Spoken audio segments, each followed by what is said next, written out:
Finished 1 under. What the heck happened? Yeah, it's it's kind of an interesting story. So I take creatine as a supplement, and this morning I didn't take it until I basically teed off on 1, and I was at the end of my batch, and I had this like basically a snowball of creatine. So it'd been in my bucket for probably like a month, and I like broke it up and put it in my water bottle, whatever. Like I'm all good. Like I've taken creatine on the golf course before, it's fine. But I started taking it after my second shot, and I accidentally swallowed like one of the big rocks kind of that was in my water bottle. And I've never overdosed on creatine before, but I think I did in the moment because I didn't really drink any water after that. I basically just inhaled like a snowball. And so I started getting like super shaky, and I've never felt like this before, and I literally felt like I had tremors. And I 4-putted 1, and then on 2 I like was freaking out and didn't know what to do, and I like hit it so far out of bounds, and then like luckily my caddy stepped in and like made me chug a whole water and like honestly like try to calm down a little bit, and then I hit the other one in play, and then I was fine. I ended up making a double on that hole, and I bogeyed the next hole. Honestly, it was probably more just like a little bit flustered, but I was fine honestly after the second shot on 2. And then I felt good. And so I went about my day and got it back to under par. But yeah, pretty crazy story.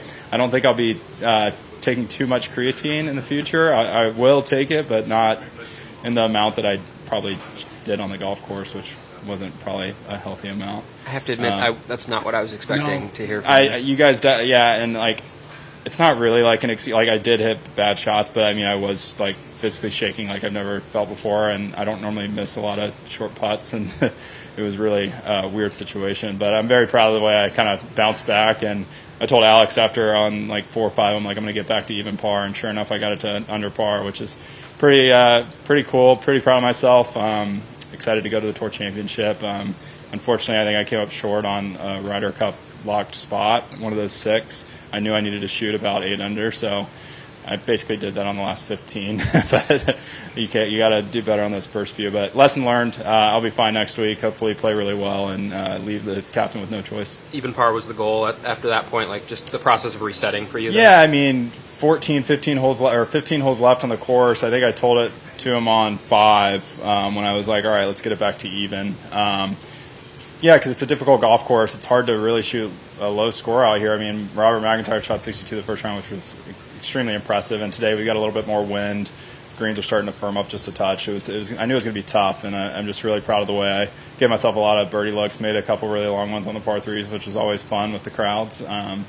And yeah, fortunately, I was able to get back to the red. Does it make it a little easier to bounce back from that when you kind of know that there's like a weird reason that you played poorly as opposed to like yeah, it was definitely not one of those situations where I'm like, oh my God, I don't know where the golf ball's going and like this could be an ugly round. I was actually very confident going into the round. It just kind of happened, and it's unfortunate, but yeah, it was a weird feeling. Like I honestly, I got to the third tee box, and I was like, well, I'm fine. Let's just pretend like that didn't happen, and just like, you know, it kind of sucks in the moment. You're like, damn, I wish I could have like reset my round and just go back to 1 now because I felt good.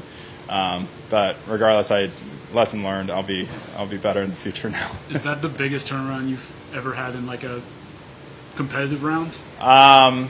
Yeah, probably. I would say so. I can't remember too many times where I've been all the way up to like 6 over and shot under par in a round. So that's probably got to be up there. Pretty proud of myself.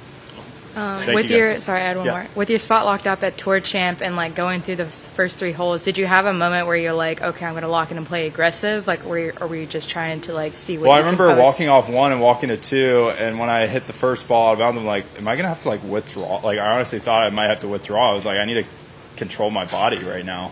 It was a weird thought, but like, luckily I just like took a minute. Probably took too long for pace of play purposes, but I took literally a solid minute and a half, chugged a water and reset and hit.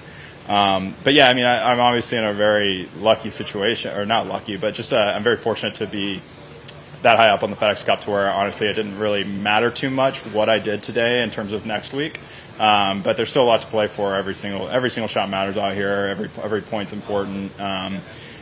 Regardless if it's world ranking point or FedEx Cup point or Ryder Cup, there's so much we're playing for, and so I'm just proud that I was able to reset and lock back in and play some good golf. Yeah. Thanks, Ben. Of course. All right. All right. All right.